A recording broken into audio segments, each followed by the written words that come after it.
오늘은 드디어 이제 12월 3일 화요일입니다.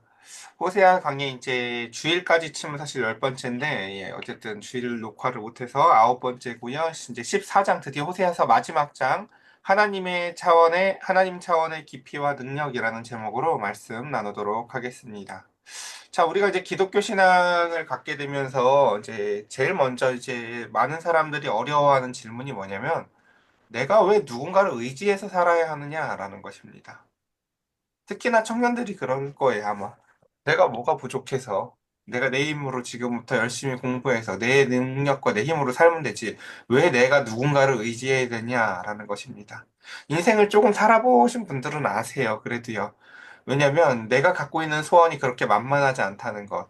그리고 내가 갖고 있는 그 욕구가 만만하지 않다는 것. 더군다나 그것을 채우기에는 세상이 또 만만하지 않다는 것을 알게 됩니다.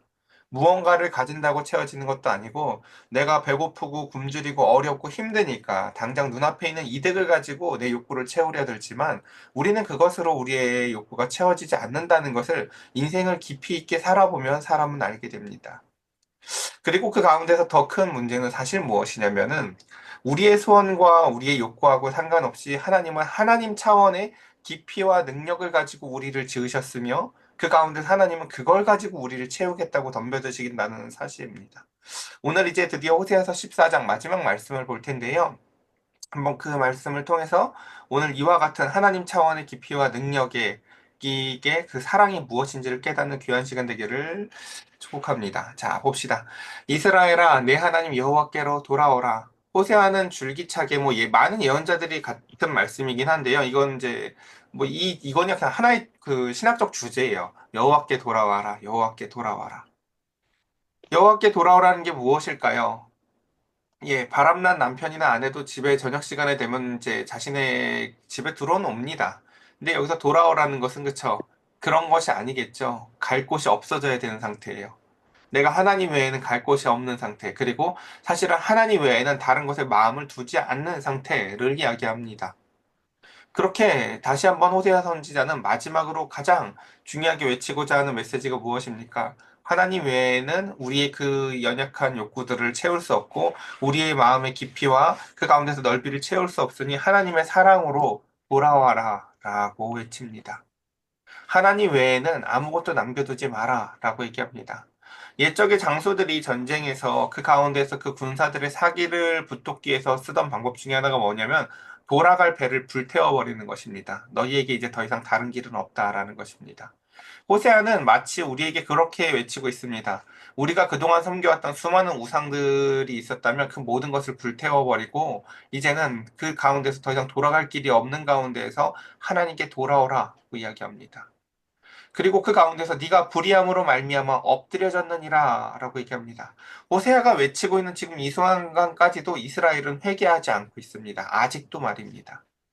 왜요? 그 마음이 아직도 정직하지 못하고 휘어진 화살 같아서 자기가 자기의 욕구를 가지고 열심히 살아봐요. 그랬는데 어떨 때에는 내가 노력한 것보다도 안 되고 어떨 때는 노력하지도 않았는데도 되어지는 일들을 보면서 마치 인간의 그 의는 휘어진 화살과 같습니다.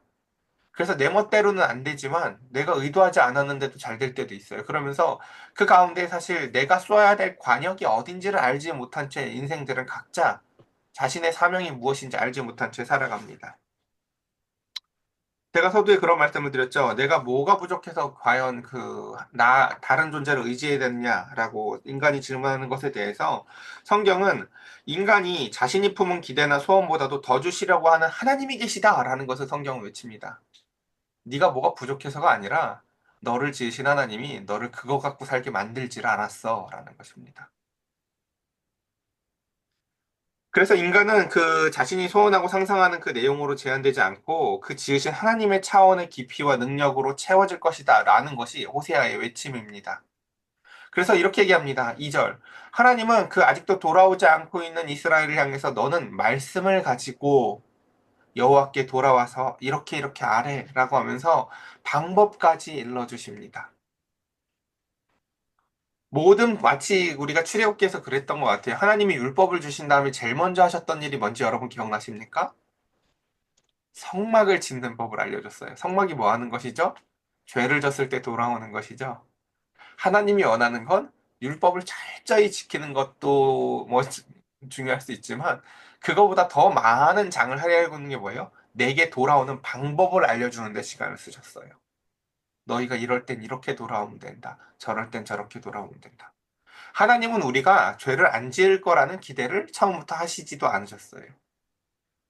그리고 그러니까 저도 그렇거든요. 이제 아이한테 무슨 말을 하지만 아이가 말을 안 들으면 그 자리에서 기다려요. 그리고 왜 그 말을 했는지 깨달을 때까지 기다려줘요. 아, 이래서 이랬구나. 예.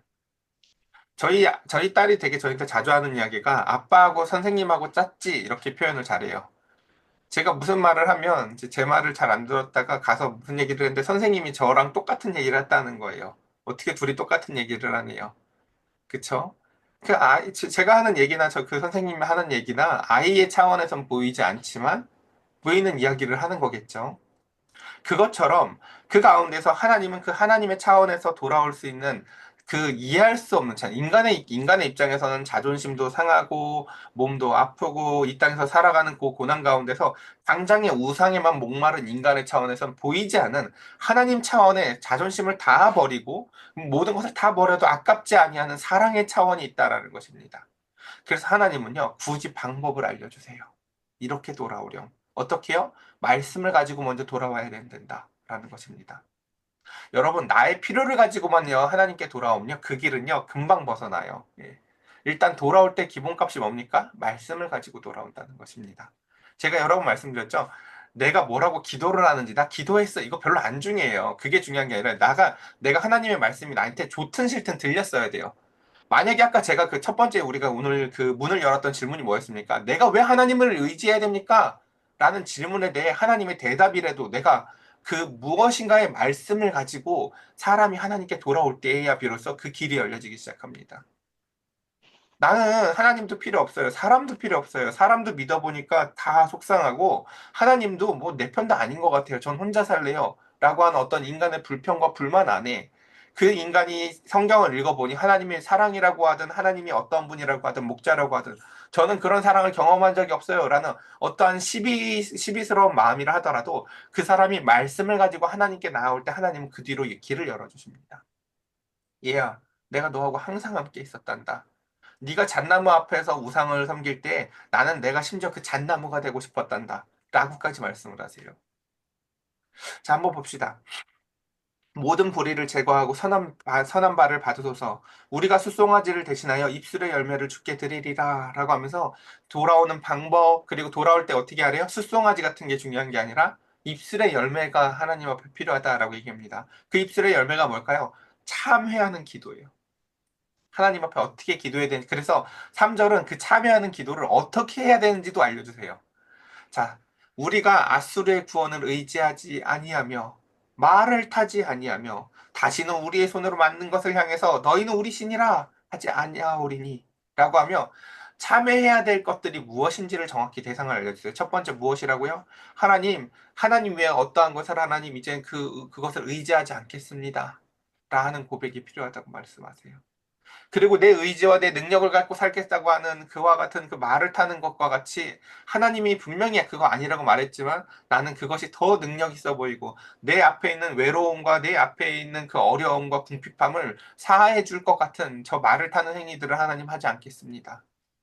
그리고 그 가운데서 내가 보기에 하나님이 우리에게 주신 창발성이라는 게 있거든요. 하나님이 창조주신데 그 창조주이신 하나님이 우리를 하나님의 형상으로 창조해 주셔서 우리도 무언가를 만들어내는 능력들이 있어요. 근데 그 능력을 가지고 우리는 그래서 하나님의 뜻대로 살라고 주신 그 스킬을 우리는 우상을 만드는 데 써요. 예술 영역들 보세요. 사람이 저런 거 어떻게 만드나 놀랍지 않습니까? 심지어 옛날에 그 예술가들 뭐라고 합니까? 돌 속에 원래 그게 숨겨져 있었는데 내가 그냥 꺼낸 거야. 이렇게 얘기를 하죠. 제가 미술 그리는 사람들 보면서 참 그런 생각 많이 해요. 배운 것 같지가 않아요. 배운 게 아니라 저 인간이 원래 갖고 있는 능력 같아요, 정말. 근데 그와 같은 창발성이 사실은 다 하나님의 그 창조의 능력을 우리에게 부어주신 것인데, 우린 그것을 가지고 그 가운데서 우리가 좋은 것들을 만들고 섬기더라라는 것입니다. 자, 그래서 첫 세 가지 회개해야 될 요소들이 무엇인지, 그러면 그 다음 우리가 가져야 될 인식이 뭘까? 하나님 앞에 이렇게 돌아와라 라고 하면서 회개해야 될 것 세 가지와 함께 우리가 무슨 인식을 갖고 하나님께 돌아와야 되냐? 이는 고아가 주로 말미암아 국류를 얻었음이니이다. 내가 어떤 존재였다고요? 하나님, 제가 고아였습니다. 과부였습니다. 나그네였습니다. 라는 그 인식을 가지고, 근데 그런 저가 하나님 앞에 하나님이 그 자궁 속으로 깊이 품는 것과 같은 사랑을 제가 얻었습니다. 라는 이 의식이 자리 잡아야 된다는 것이에요. 예배 자리에 와서 그래서 우리가 가져야 될 의식이 뭡니까? 저 세 가지 우상을 버리고 그 가운데서 나는 고아와 같은 존재인데 하나님이 자궁에 품듯이 나를 긍휼히 여겼구나라는 그 의식이 하나님 앞에 모든 것을 회복하게 해주신다라는 것입니다. 그래서 그 참회의 내용과 거듭난 의식을 가지고 4절, 내가 그들의 반역을 고치고 기쁘게 그들을 사랑할 거야 라고 하면서요. 여러분 지금 이들이 회개를 했어요? 안 했어요? 아직 안 했어요. 근데 하나님 혼자 저기까지 진도를 나가세요. 얘들이 이렇게 기도를 하고 회개를 하면 내가 기쁘게 그들을 사랑해야지. 세상에 이런 게 어디 있나요? 하지도 않은 일들에 대해서요. 참 하나님의 사랑은 깊고 놀랍습니다. 그러면 나의 진노가 그에게서 떠났음이라 라고 하면서요.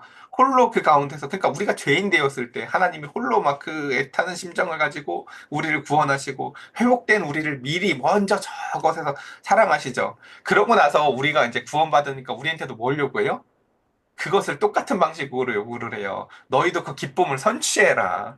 저 사람들 나중에 구원 받을 거니까 지금의 고난 잠깐 지나가는 거다라고 하면서 하나님이 얘기하시는 것 중에서요. 하나도 그 우리에게 억울할 게 없는 게요. 다 하나님이 하신 거예요. 사실을 잘 생각해 보면요. 우리가 죄인 돼 있을 때 우리를 향해서 그렇게 하셨듯이 우리도 원수를 사랑해라라는 계획을 하니까요. 우리는 말도 안 돼요라고 인간의 차원에서 보이지만 하나님 차원에서는요. 내가 너희들을 향해서 다 했던 거고 그렇게 무리한 요구도 아니란다라고 말씀하시죠. 그다음 봅시다. 5절. 자, 내가 이스라엘에게 이슬 같으리니 이야기합니다. 그가 백합화같이 피겠고 레바논의 백향목같이 뿌리가 박힐 것이라 라고 하면서 지금은 그 이제 이스라엘이 어때요? 마치 바람에 나는 겨 같아요. 여기서 이게 막 아수르로 날아갔다가 이집트로 날아갔다 저게 뭐가 될까 싶어요, 진짜. 근데 그 팔레스타인 땅에 그 팔레스타인이 굉장히 건조한 기후거든요. 그러니까 그 땅에 정말 신기해요, 저도 그게. 이슬이 맺혀서 수분이 생기기 시작하면요. 그 아무것도 누가 심은 적이 없는 것 같은 땅에 뭐가 나요. 근데 그 모든 것이 나게 하는 근원이 뭔지 아십니까? 씨가 존재해야 되는 사실이 아니라요. 이슬이 맺혀야 된다는 사실이에요.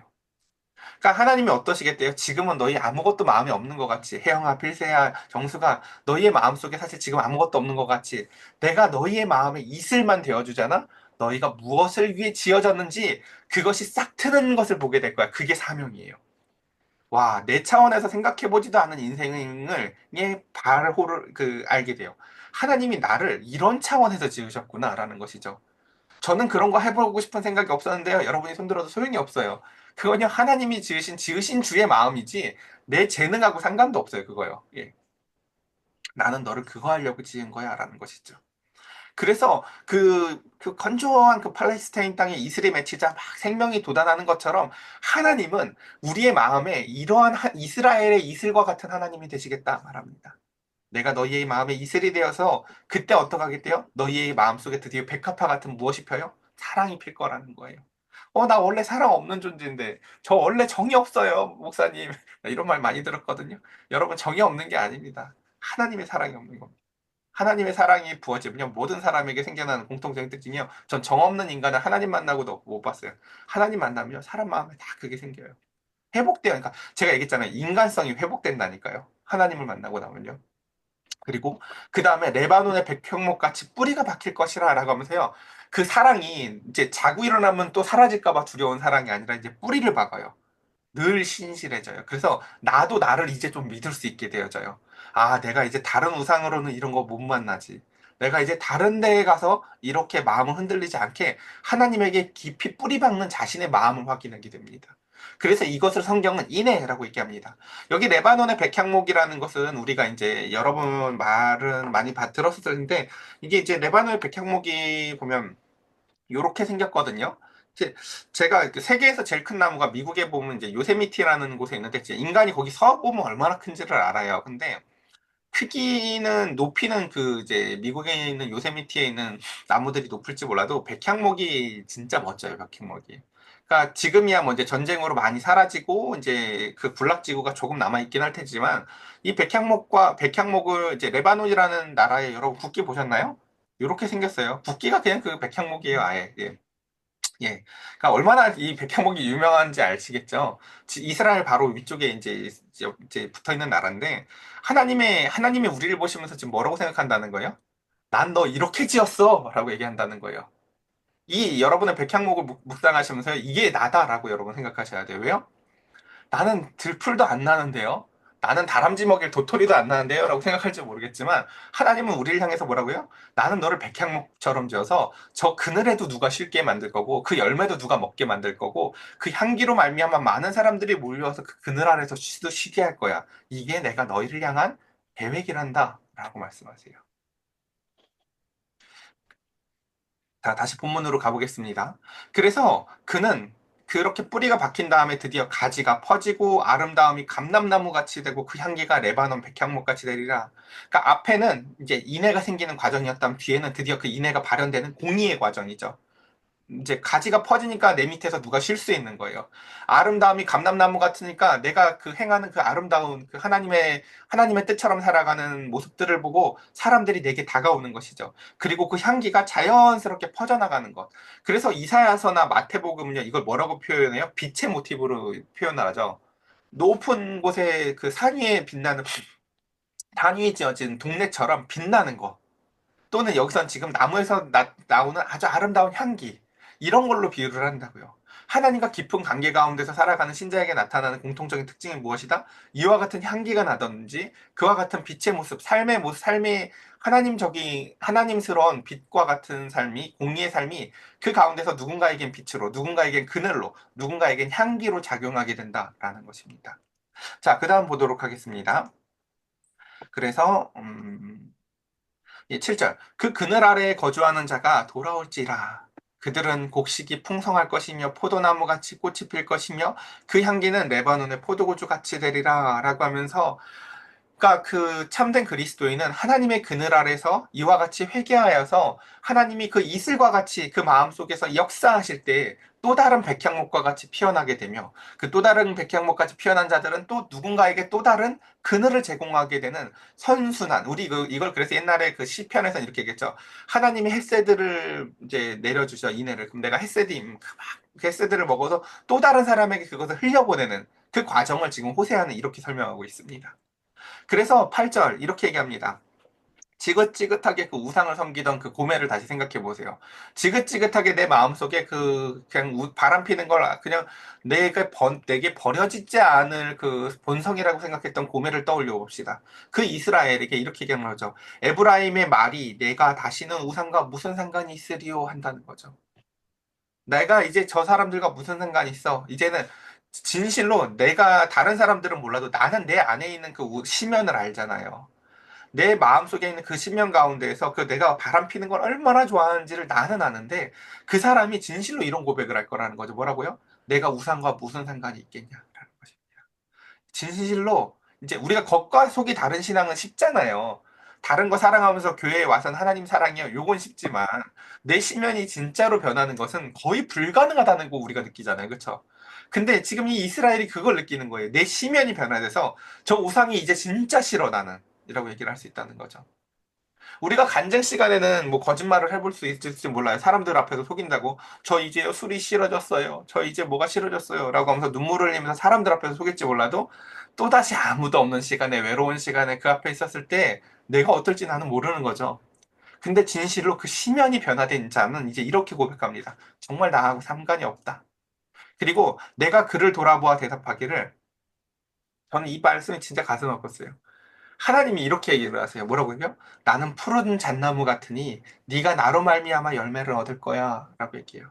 여러분 저 푸른 잣나무가 뭐라고 아까 얘기했는지 기억나세요? 이스라엘 백성들이 내내 우상 숭배했던 게 저 푸른 잣나무예요. 그러니까 이거 이게 뭐라고 해야 돼? 이걸 인간의 표현으로 하면 살짝 비꼬면서도 되게 크리티컬하게 표현을 해주는 거거든요. 그러니까 예를 들어서 이거 그냥 말도 안 되는 비유를 해볼게요. 어떤 바람난 아내가 뭐 어디 봉천동에 있는 오빠를 좋아했다고 쳐보세요. 그럼 나는 너에게 봉천동의 오빠가 되어줄 거야. 하나님이 이렇게 표현한다고 생각해보세요. 너무 가슴 아프지 않습니까? 너는 수유동으로 이사 와라 막 이래야 될 것 같은데 하나님이요. 그러니까 사랑하면요. 사랑하는 사람이 더 끌려다니잖아요. 사랑하니까 이 땅에 내려오시고 사랑하니까 십자가에 달리시잖아요. 그러니까 하나님이 이렇게 얘기하죠. 나는 푸른 잣나무 같이 되기를 원해라고 얘기하신다고요. 저는 그러니까 하나님이 이렇게까지 표현할 수 있다는 것에 대해서 참 마음이 그래요. 우리가 얼마나 지긋지긋하게 우상을 좋아했으면, 만약에 우리의 우상이 뭐 인양이든 돈이든 뭐 그렇다면요. 난 너에게 그 돈과 같이 풍요로움을, 돈과 같이 네 마음에 만족을 주기를 원해. 라고 얘기를 하신다고 생각해 보세요. 그쵸. 그와 같이 하나님은, 그러니까 이게 은근히 그러면서 이제 살짝 그게 있는 거예요. 네가 얼마나 지긋지긋하게 우상숭배했는지를 자각하라고 저렇게 말씀하시는 거예요. 맞아. 우리가 그 아무것도 아닌 걸 하나님 앞에 그렇게 만족스러워했구나라는 것이죠. 자, 마지막 절입니다. 9절. 누가 지혜가 있어서 이런 일을 깨달으며 누가 총명이 있어 이런 일을 알겠느냐. 그쵸? 예, 맞아요. 우리가 세상을 살면서 더 독하게 살아야 되고 속지 말아야 된다고 얘기를 하는 세상 가운데에서 그러니까 야 누구를 믿어? 뭐 많은 친구들 그렇죠. 이렇게 뭐 하나님 아버지 하면은 그쵸. 야 무슨 누가 아버지야 내가 아버지 하면서 뭐내 주먹을 믿어라 이럴지 모르겠어요. 그쵸? 근데 세상을 살아보면 그게 아니라는 건 아까 우리가 그래서 오늘 말씀 초대 그 얘기를 계속했죠. 인간이 누군가를 의지하고 싶다, 의지하고 싶기 싫다라는 차원을 넘어서서 인간이 자기 힘으로 살아갈 수 없는 이유는 하나님이 우리를 그런 차원에서 짓지 않았다라는 것입니다. 내가 품은 기대나 소원. 저는요, 그냥 결혼도 안 해도 되고요. 혼자 집에서 컴퓨터 게임이나 하면서 라면만 먹어도 행복해요. 뭐 이런 사람이 있다고 쳐보자고요. 이게 자기의 정의일지 몰라요. 근데 그건 지금의 자기가 생각하는 자신이고요. 하나님이 우리를 그렇게 짓지를 않았다니까요. 그러니까 그렇게 살게 놔둘 수가 없어요. 그리고 그렇게 살아서 인간이 진실로 행복할 수가 없어요. 뭐 지금은 몰라요, 지금은요. 근데 시간이 지나면서 그 인간은 깨닫게 될 거예요. 사실 내가 그게 편했던 거지. 그렇게 해서 행복했던 게 아니구나라는 것을 말이지요. 그러니까 하나님은 인간의 그 소원하고 상상하는 그 내용으로 제한하지 않고 그 지으신 차원의 능력과 깊이로 우리를 채우실 거다라고 오늘 명령하십니다. 나는 너를 레바논의 백향목처럼 그 이슬이 되어서 너를 꽃 피울 거야. 뿌리 박히게 할 거야. 그늘을 지게 만들 거야. 그래서 이것을 과연 여호와의 도는 정직하니 이제 이걸 누가 깨닫겠고 이걸 누가 알겠느냐라고 했죠. 누가 알까요? 의인이 알 거래요. 이걸요. 이 어려운 걸 의인은 압니다. 어떻게요? 여호와의 도는 정직하니 의인은 그 길로 다닐 거래요. 그리고 죄인은 그러나 그 길에서 걸려 넘어질 거래요. 왜요? 모든 말이 안 돼 보이거든요. 죄인의 눈에는요. 그래서 오늘 말씀을 정리해보면 이렇습니다. 누가 그것을 깨달으며 알까? 라고 할 만한 깊고 놀라운 사랑과 지혜가 하나님의 사랑이다. 라고 호세아는 외칩니다. 그리고 그 가운데서 누가 이걸 알까 싶은데 또 알고 다니는 사람이 있어요. 의인이요. 예. 야, 이걸 알고 다니는 사람이 있다, 저기를. 예, 놀랍지 않겠습니까? 그냥 상상을 해보면 좋을 것 같아요. 어느 시골길에 한 10년쯤 다니다가 이게 내 인생의 길이라고 쳐보자고요. 난 인생을 한 30년째 이렇게 살았어요. 그냥 살다가 어느 날 보니까 골목길 같이 보이고 좁은 길 같이 보이고 위험해 보이는 길인 줄 알았는데 훨씬 더 빠르고 바르고 평안한 길을 발견했다고 쳐보자고요. 그래서 그 길로 가서 야 이런 길이 있는 줄 사람들이 어떻게 알아 하고 가봤는데 거기에 사람이 있어. 그게 교회예요. 예, 여기에 길이 있어. 저는 지금도 기억나요. 제가 처음 교회 다니면서 저희 어머님 보시면 보고 따라다니면서 제일 처음에 느꼈던 감정이요. 무력함이었어요.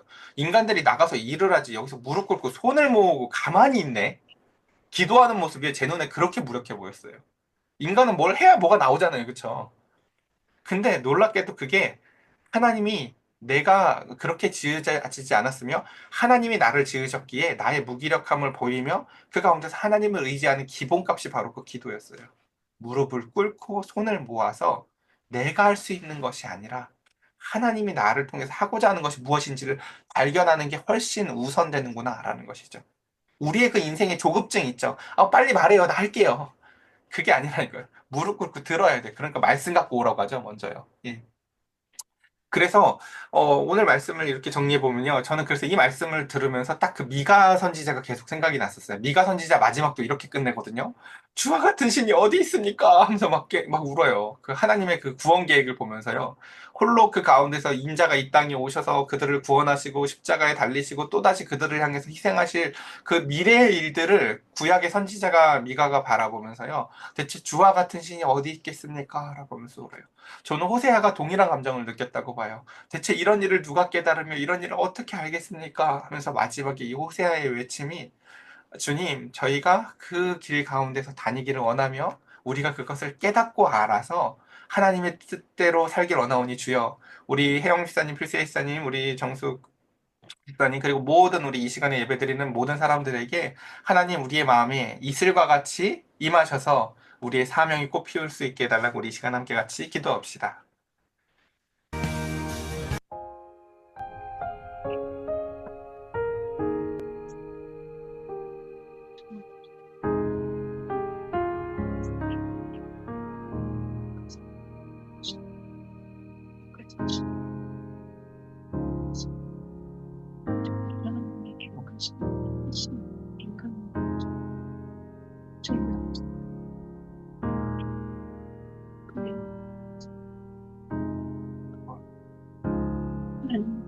못돼 돌아가자는 호세아의 외침이 흘려 넘치는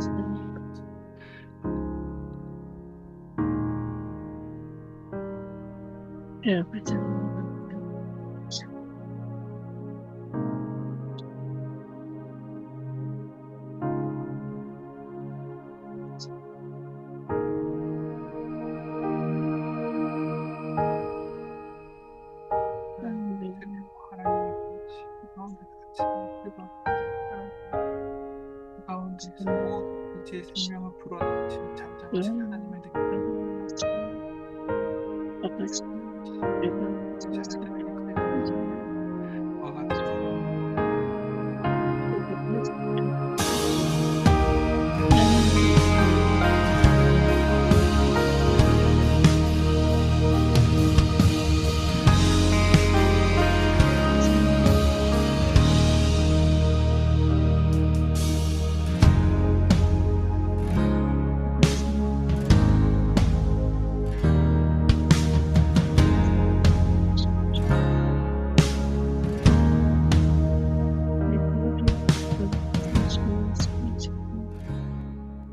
제가 기도드리겠습니다.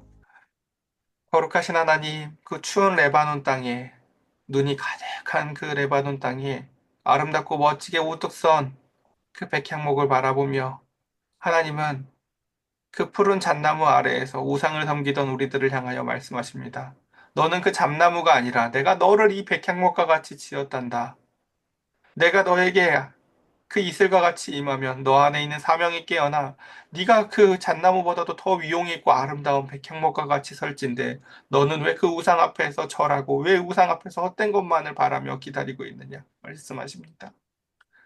호세아 선지자는 외칩니다. 여호와께 돌아가자. 여호와께 돌아가자. 그는 우리가 돌아와야 될 길과 우리가 알아야 될 말과 방법까지 일러주시며 우리를 이렇게 사랑하시니 여호와께 돌아가자 외칩니다. 물질의 번영과 풍요가 가득했던 그 땅 가운데 호세아의 외침이 그 시간에는 들려지지 않았을지라도 이 시간에 우리 모든 사랑하는 성도들에게 주님 들려지기를 원합니다.